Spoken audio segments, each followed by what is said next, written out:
The first week of the season is down for the Chicago Sky, and they have a record of 1-1. We're going to talk about the Sky's first week. What have we seen from the team that we like, that we dislike? We're also going to look at the rookies overall, the rookie class from this year, and where does Andrew Reese rank amongst her peers? We're going to get to all that, plus the probe on the Las Vegas Aces and more right after this.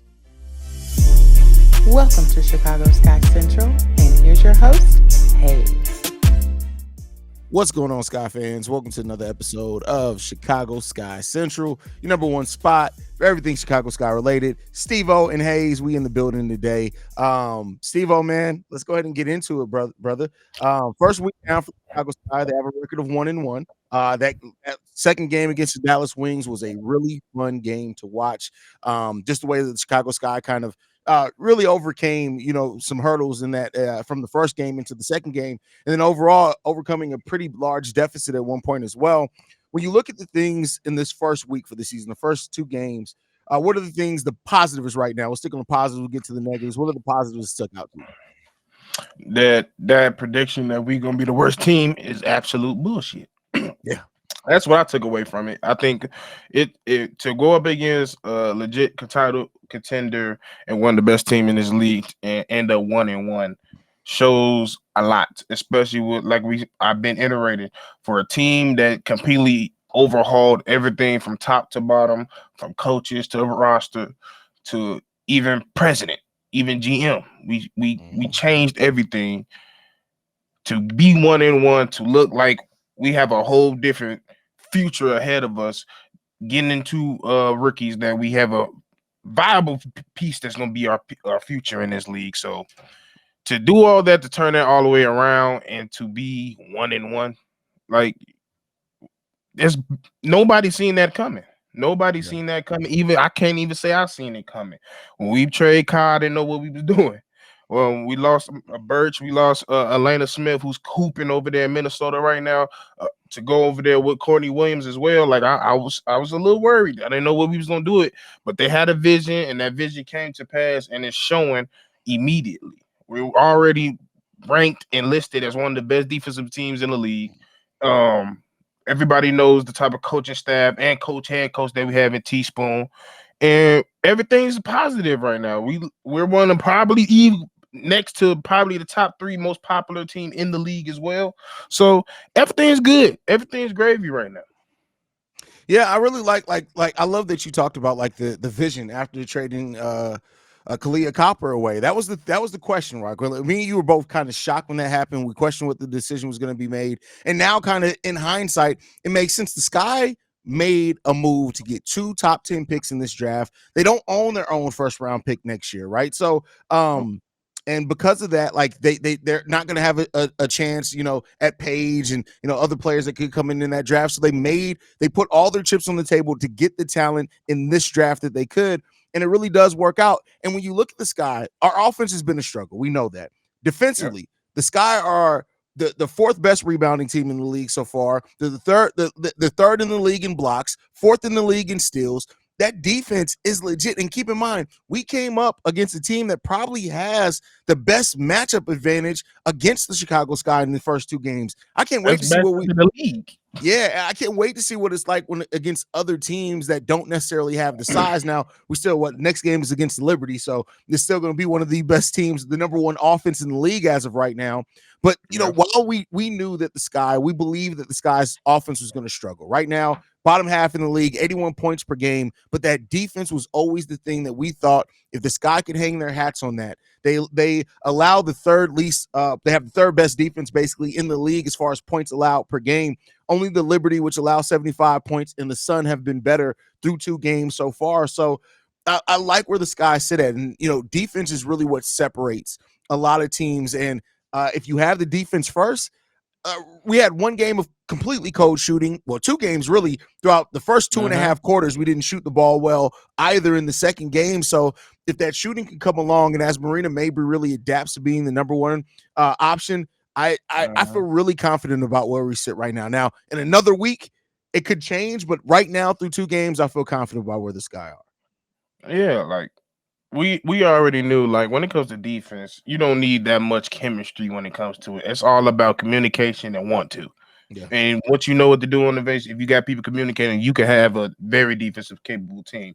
I knew the offense was going to be a little bit slow because like I said, I still think Teaspoon is starting to see and throw out what she can do at that point guard spot, because I think that's the main reason why the offense is just not clicking. You need Yeah. that point guard is a very pivotal spot, especially with the bigs we have and the wings we have on our team. We don't have a ton of people outside of Dana and Marina is the only people that can really create their shot on alongside Diamond and maybe Kennedy to some degree. Mm-hmm. But outside of that, you got to create spots and you got to move the ball to get these players where they need, like a Michaela, where she could get that top of the key shot. She could get that corner three shot.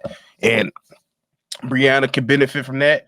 Others on this team could benefit from that. So I think the point guard role is a pivotal reason why it's just a little bit slow. And like I said, that's usually chemistry on the offensive ball is the last thing to come in basketball, especially Yeah. when you have a new team like that. So I think I'm not tripping on that, but still to see like even some teams that they thought highly in that was going to be offensively still can't fuck with us on the offensive side of the ball. So that's the Yeah. funny part about it. Yeah, I mean, we got to see it continue for this Sky team and how it's going to continue to develop. Coach Spoon, we already saw her make adjustments from one game to another. Now that was the same opponent, so it's a little bit more noticeable. But I'll be really interested to see how the Sky come into this game against the Liberty on Thursday and see how they perform there, because we'll see how Coach Spoon has them ready, man. But yeah, I'm loving it overall. I love the fact that also it was one of those wins in having a fourth quarter comeback when you only allow 11 points scored in a quarter while you score 28. That instills a lot of confidence in players. And so as we go forward into that, Yeah. to see it, I think that's going to be a big step for them as well. That confidence, as the confidence builds for this team and they trust each other more, it really does seem like these ladies all enjoy. I don't remember at least seeing this many pictures taken from the Sky not in the stadium. Like it really seems like Isabel Harrison as well is taking Angel Reese kind of under her wing. I see them together a lot. So I love to see that part of it. The threes, her and Izzy and Kaiser. And I think I like you bring it up about Teaspoon, because even with these two games, I felt like the adjustments was different. I think in the first game, the adjustments was way more X's and O's behind it, fixing up some things on the defensive side, fixing up some make some different, being more creative on the opposite side of the ball in the first game. You could tell, even I don't know if you saw that clip when they threw the water on her. Like you could tell, like some things. I know we were saying like Teaspoon gonna say some shit. Some things was said at halftime, and she said, that's a fact. some things was said to see how you responded. And y'all went out there and responded, and you can tell. And like you said, you seen that enjoyment. You seen when Angel get that L1. You see Maria jump in her lap.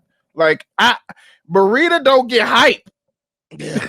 She don't really get hype. So this is the most excited I've ever seen her. So when you have something to buy into, you buying into the owners, you're buying into the GMs, the president, you're buying into all your coaches. This is the type of team that represents that. Yeah, for sure. And I love that this team has that identity, right? Already, for a team that hasn't been, that's only played 2 games together, this version of the team, the fact that it seems like you could see that identity building with the squad, I love it, and I can't knock that at all. And I hope that they continue to go forward with that, man. But it hasn't all been sunshine and rainbows, and we can't be front runners and only talk about the good. We got to talk about the bad too. Steve, what has been some of the worst things that have stood out to you so far about this team? I mean, we got hit with the injury bug, of course. I think that's the first grooming thing. We got hit with the injury. Our top pick, Camila Cardoso, has been out for a month. But in good news, they did say she's a fast healer, and they kind of expecting her to come back a little bit earlier. So that's good news. But besides that, I think it's just the stagnation in some of the offensive things, the point guard situation. That's pretty much some of the worst things I've seen.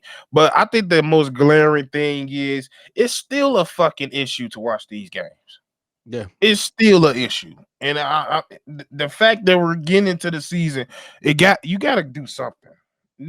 I'm praying this is the CBA where you have to find a way. Like if I'm these organizations and I'm these players, I am not signing and I'm not walking away from that CBA table unless we have a TV deal with somebody. Yeah. I'm not doing it. It is time. You have to get a TV deal now, or that app better. We better be able to watch every fucking game on that app anytime we want to, on demand and off. Do Yeah, and that something. is something the NBA is also trying to do. That's something that Adam Silver has talked about as far as getting all those rights back to where they can stream their games with kind of no restrictions on their own app. I know there's going to be some fight about major networks and things with that, but I'm sure the WNBA will be part of that negotiation, and hopefully, because it shouldn't be this difficult for people who want to support the W to be able to actually support the W. And that's been one of the biggest things and knocks about the W and how they facilitate growth or fall short of it is that is the game just isn't as easily accessible as it needs to be for people who have the genuine interest. We had hundreds of people in our live stream during the game that just couldn't watch the game, and it sucks, right? It sucks for that. So, It's pitiful. yeah, definitely, man. I hope that that's something that, like you said, with the next CBA, that's outside of the sky's control, of course, but that's something the Yeah. WNBA definitely needs to look at for sure. In that. Yeah, But as far as one of my negatives that I'm going to point out, I love the fact that all the starters are averaging double digits, right? That's something I love to see. It's spread out, things like that. Even Dana Evans averaging 6 assists per game through the 2 games so far. But overall, I'm disappointed, and maybe because I had a high level of expectation for the point guard play so far. We got to get better point guard play, more consistent point guard play. They got to be able to identify when and how to get the ball to their bigs, things like that. Marina's done a solid job at it, but she's not playing point guard anymore. She's off ball guard now. So, it's good that she's doing some of that. She needs to keep doing some of that. But I know these ladies are capable of it. I don't know if the switch between Dana Evans and Kennedy Carter, going from the starting lineup to the other to the bench, will fix that. But overall, I just want to see better identification of getting the ball to our bigs. And maybe I'll give them some bail. Maybe it was the size of the Dallas Wings that really threw them off there. We'll see how it works other than that. But that's kind of one of the big sticking points on the basketball court that definitely stuck out to me. For sure. I 100% agree. But I think my only worrisome is just because, like you said, we going against a humongous team. It's game 2 of the season. So I think, like I said, I think Teaspoon is just giving her the opportunity, Dana, giving her the opportunity to do what she does. And if she don't fix it soon, I feel like she will take it. But I still don't think like Dana coming off the bench is a bad thing. I feel you. That's my thing. I feel you. But that in bench production overall, I want to see kind of better and consistent bench production. But our lineups have been weird. Once we have everybody, once Izzy comes back to, like, not to say we need Camilla too, but once Izzy comes back, I think that's going to add a lot of defense and scoring off the bench as well. So I can't wait to see that aspect of things for sure too. So let's hope that's the case, man. Anything left for positives or negatives for you, Stevo? All right, let's get into talking about the rookies, man. This is something I've really been excited about to come and do this episode. We have one of the best rookie classes that we've had in the WNBA maybe ever, and so a lot of conversations have been made around Catlin Clark and her performance and things like that. And we don't have to talk about. We can cut out and talk about some players specifically, but like the rookie class overall, from what you've been able to see from them, how do you feel about it so far?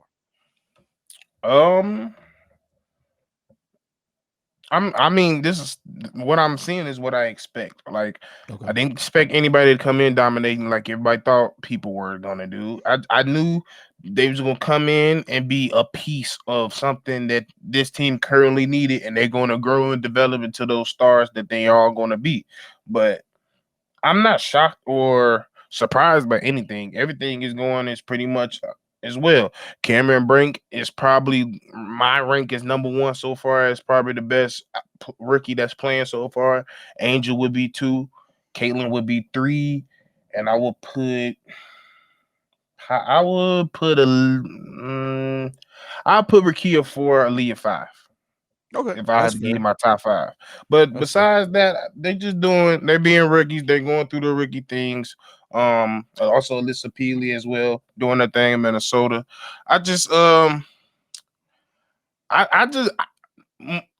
to say it, but I just like to say that I like that they came in and they're bringing eyes to other players in the league also as well, because that's a big part.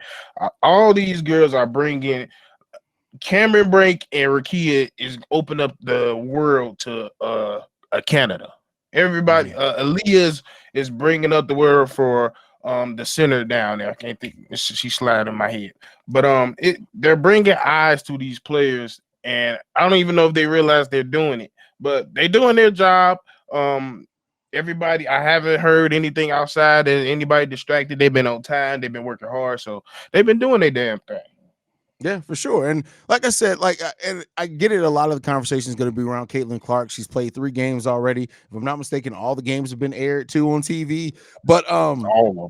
and I feel like it's this thing with Caitlin Clark that everybody was both sides, both people who like Caitlin Clark, people who dislike Caitlin Clark, were so ready to make knee-jerk reactions. They were ready to say Caitlin Clark was going to take over. They were people on the negative side were ready to just jump on and say Caitlin Clark sucks. Yeah, has she struggled? Yes. Guess what? She's adapting to physicality. She's never played with this consistent level of physicality and talent ever. None of the ladies have. She's still averaging 17 points per game, 4 rebounds, 5.7 assists, 1 steal. She is averaging a lot of turnovers. 7 turnovers per game is high. Not the best shooting splits at all.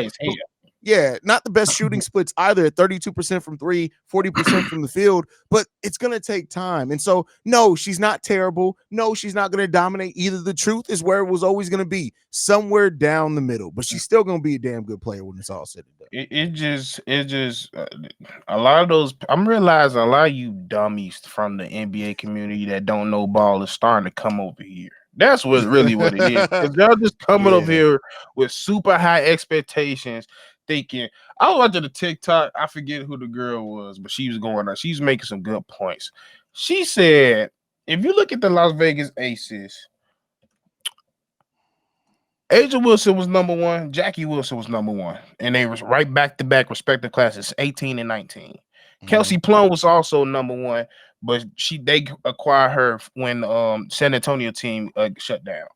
Yep. They didn't start dominating to 2021. It's a time period, and all those girls killed in college. All of them, they had better careers than Caitlin Clark. All of them. All those 3 women, I just ain't had a way better career. And they still had to adjust to the WNBA. Just like in the NBA, people have to adjust. Nobody just comes in the queue. Everybody can't be Candace Parker. Everybody can't be LeBron. Or just like he don't have no problem. That's an anomaly. Y'all got to stop trying to put these things on these players. Y'all so quick to call her Steph. She ain't Steph. She more closer to Dame than anything. Well, even Steph, if that's the comparison you want to make, it's fine. He still had to exactly. He didn't come right in dominant. He didn't come right in being the shooter that he is, that he ended up developing into either. Like, it takes time, and it's okay. We got to get to the place where we got to realize that it's not a video game, right? It's not as simple as you coming in. You did this in college. You come right in doing it in this league. I know a lot of people, and I love that you said it's the NBA fans coming over. It's not the fans that came over from some of them, but most of the fans that came over from collegiate basketball are understanding, even if they had the expectations and of course wanted to see their favorite players dominate right away. They're understanding, hey, it's going to take time. Yeah, it is what it is. But it's the NBA guys, the people from the NBA that are coming over who ain't never really watched the WNBA game, who just thought that the WNBA was soft. We've been telling y'all for years, this is one of the most physical basketball leagues you're gonna find. Period. Simple as that. And like I said, y'all not even watching the damn men's game because it tells when y'all talk over there. Y'all just want to have stupid talking points, and then you just crash and burn. Stop trying to always have a take. Stop always trying to make it to everybody trying to have that viral take. It's hard to predict shit, especially in the world of sports. So give these people grace because now you got a whole camp like you just started off with. You got a side that just hate Caitlin or love her beyond the world. And it's just like, hey, you got to have some middle ground. Yep. I've been telling you about Reese since she was in high school. I mean, Maryland. Yep. And I knew she was going to have some struggles.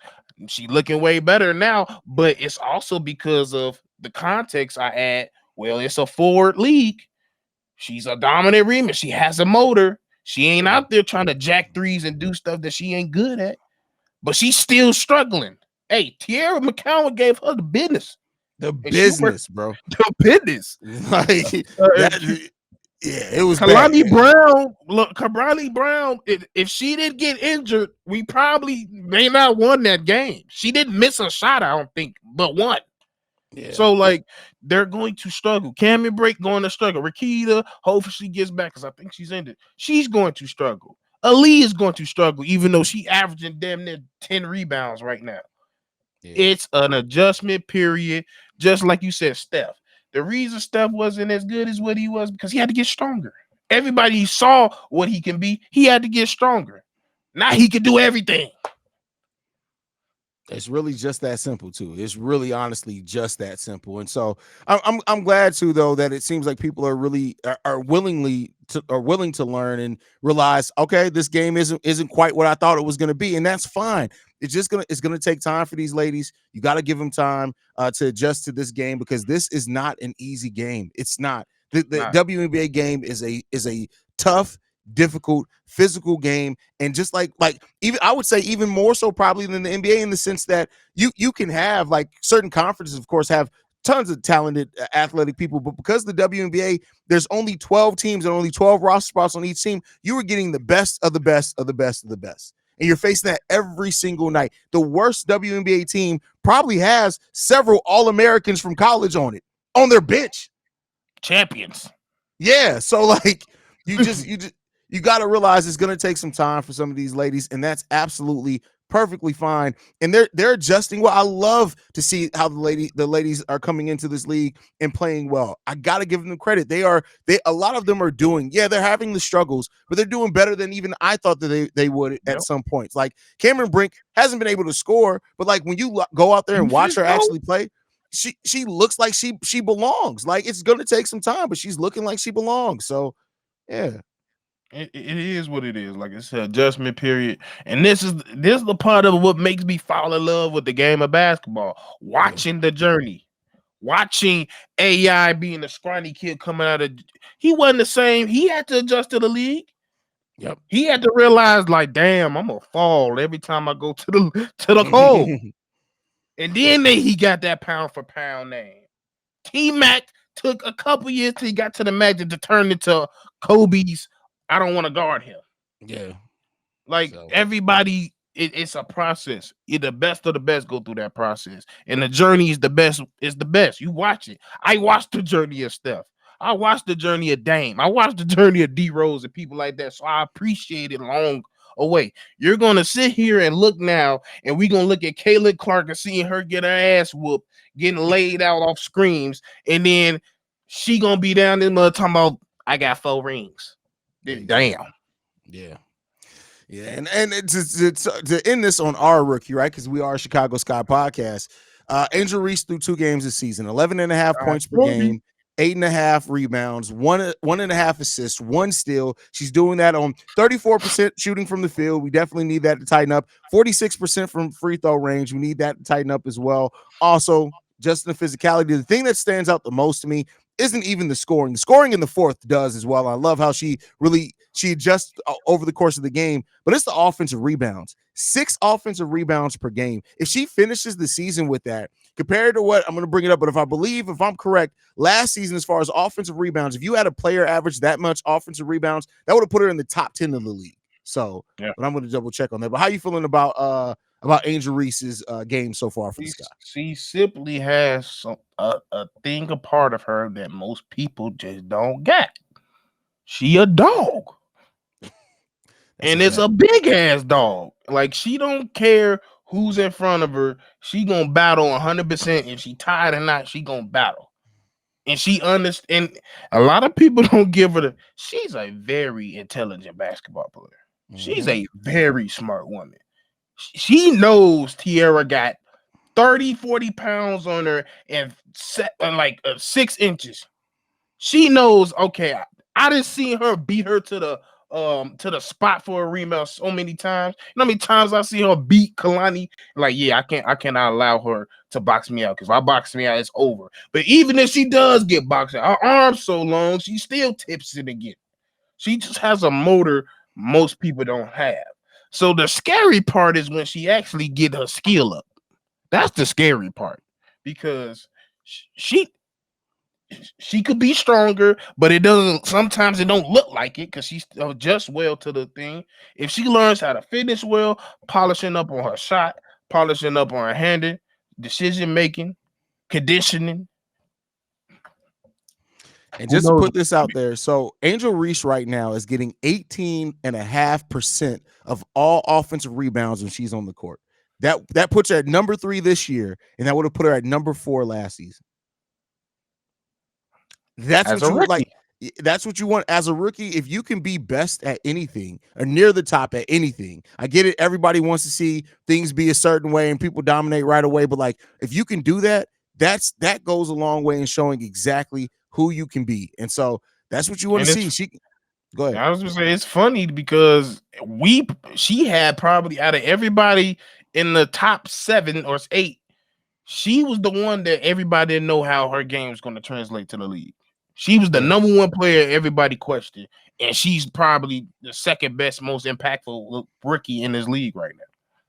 And just to verify, I said I was going to verify 6 offensive rebounds per game would have put her as the number 1 offensive rebounding player in the NBA by almost double. Tierra McCown actually led the league in offensive rebounds last year at 3.5. So the proof is in the pudding.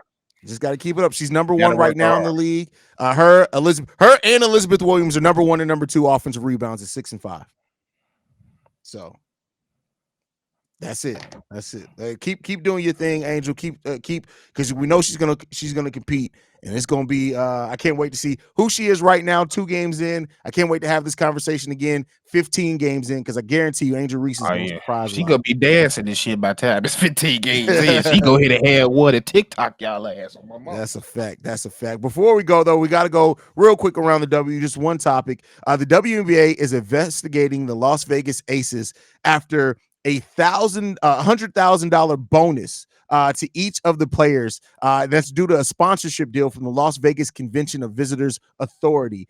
How you feeling about that? This is the second year in a row that we're seeing the Las Vegas Aces be investigated for some backdoor dealings. Remember last year is that they were promising sponsorship deals as part of contract negotiations, which they weren't supposed to be doing. How do you feel about this here, Stevo? I mean, you got to go by the law. Mm-hmm. But there's just this other side of me is like, why y'all try to? They ain't making the shit they should be making anyway. Mm-hmm. Why y'all trying to take money out their pocket? But at the same time, like with last year's investigation, that's more of an investigation to me. This shit is like you just trying to take money out their pocket. They're world champions. They're the most popular team in this league. Their stadium is listed as number 1 most sold out for the most part. They're generating the most money to this to this whole thing. So it's like with this, it's like, yeah, they might be breaking a rule, but shit, you ain't giving them no money. Yeah. I mean, listen, the Aces should have known. To me, the way I look at it, whether it's against the rule or whatnot, that their eyes are already on you. You should have been communicating with the league to stop this. Like, they already don't have a first-round pick in 2025 because of the investigation last year. And while, they're the best team in the league, they're deep, stuff like that, you keep losing first-round picks, that's eventually going to catch back up to you. Catch up. It definitely will, especially with these players that's coming in the next few years. So you want to grab some of them. But like you got to be definitely more careful, especially when you're champions. The eyes on you, everybody gonna be looking at you. They're already envious because of how your owner is treating the whole team as well. So y'all also got to look at that. So a lot of these teams, players, and organizations envy y'all. So you got to tighten up. Definitely got to tighten up.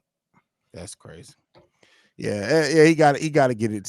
They got to get it together over there in Las Vegas. Because listen, I get it, and with new eyes come new, rules and more stringent, views on things and stuff like that. But like, you just have to, you got to be more aware, man, because you don't want to listen.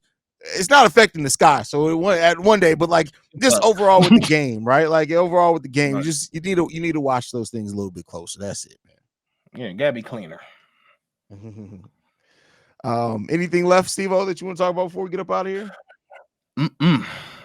All right, man. Thank you guys for tuning in to another episode of Chicago Sky Central. We'll be here during the week. You already know we'll definitely be here on game day as well. Make sure you guys stay tuned in for that. You can follow us at Chicago Sky Pod. You can send us any feedback, questions, comments, concerns, Chicago Sky Central at gmail.com. Lastly, if you want to leave a text message and our voicemail, the number to do so, 773-270-2799. We're the number one spot for everything Chicago Sky related. And we'll see you guys the next time we do a video, y'all. Peace.